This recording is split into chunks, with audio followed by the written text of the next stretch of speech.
INET is privileged to have with us today Orville Schell, who's the director of the Center on U.S.-China Relations at the Asia Society. Orville has written about 10 books on China, and he's been deeply involved in China since the mid-70s. Fluently speaks Chinese. He's been in and out for decades. And he's currently grappling with his latest book for the last 2 years, a book that's really been challenging his own assumptions about what's really going on in China and how it actually stacks up to what's going on in the West and the rest of the world. Now, INET is deeply concerned on China and China's economy and theories pertaining to China. And so that's something we're going to delve in today with Orville. Great to have you here. My pleasure. Why don't you tell us a little bit about just the premise of this book you're wrestling with, and one of the really fascinating themes here that you personally are wrestling with? Well, as the whole world knows, China is presently in the middle of this rather extraordinary period of very dynamic economic growth. I mean, 10% growth for basically 2 decades, a little less. And the question that occurred to us, and we've been working on a project at the Asia Society called the China Boom Project, documenting this period of dynamic growth from the perspective of 125 or so diplomats, economists, CEOs, writers, journalists.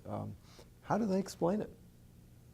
How did it happen? And what do they make of it in terms of what it was that finally came together to sort of ignite China into this period of very high speed and very impressive growth? Now, you have to remember that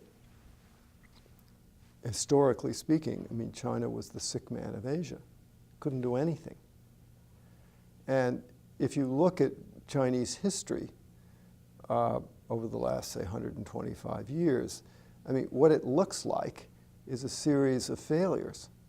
One reform movement after another, one revolution after another, one great leader hits the wall. And it is very enigmatic of how this period from the end of the Qing dynasty, when the first self-strengtheners, they called themselves, were trying to borrow from the West to fortify the Confucian escutcheon in the imperial system, down to today.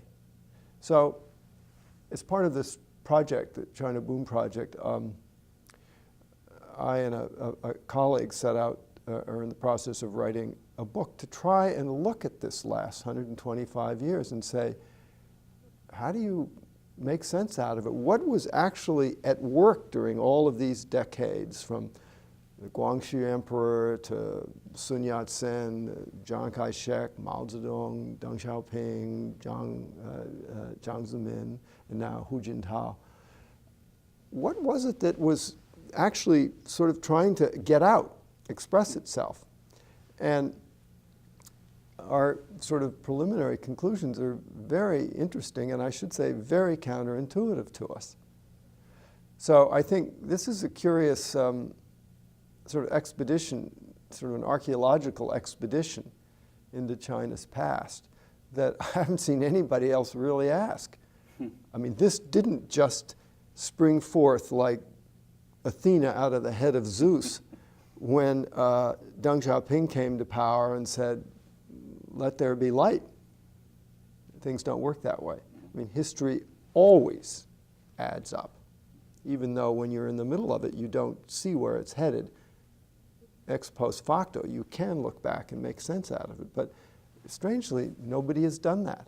One of the things that I think we began to realize when I went back through this history, which I knew well, but I'd never bothered to make sense out of it, was that in actuality, what most Chinese intellectuals and actual people who ended up in leadership positions were after, it really was not democracy. It was not greater openness. It was not the things we associate with the Enlightenment and the French Revolution and you know, all of, you know, John Locke and Voltaire, et cetera. What they were really after, and still are, is what's known in Chinese as fuqiang, wealth and power. And you see this theme again and again and again and again when you go back and read the people in the late Qing dynasty, they would borrow democracy if it would, or republicanism, and overthrow the emperor even, if it would help make China strong. But this idea that the West had, and has, although we're somewhat less, I think, enamored of it now or convinced of it, that everything is sort of teleologically heading towards more openness and more democracy. That's the ineluctable force of history, sort of the Hegelian idea. This is Francis Fukuyama. This is, remember the end of history? Democracy won. We were there. Well, it turns out history started up again. And we're hardly there. In fact, we may be there, or the world may be there, meaning China. So suddenly, in the last 5 years, we realized there is another model. It's not very democratic. It's authoritarian, Leninist capitalism. And then there's our model. Our model is in crisis, economic collapse, paralysis in Washington, European economies foundering left and right in debt, and China booming. How do you explain it? What does it all mean? How does that kind of realign our whole notion of where the world is headed? What's the best way to govern? What's the best way to deliver for people? All of these things are now up for question, just as is the whole financial architecture of the global economic system. China came rampaging into the middle of this thing, and nobody's quite figured out what the best angle of repose for them is.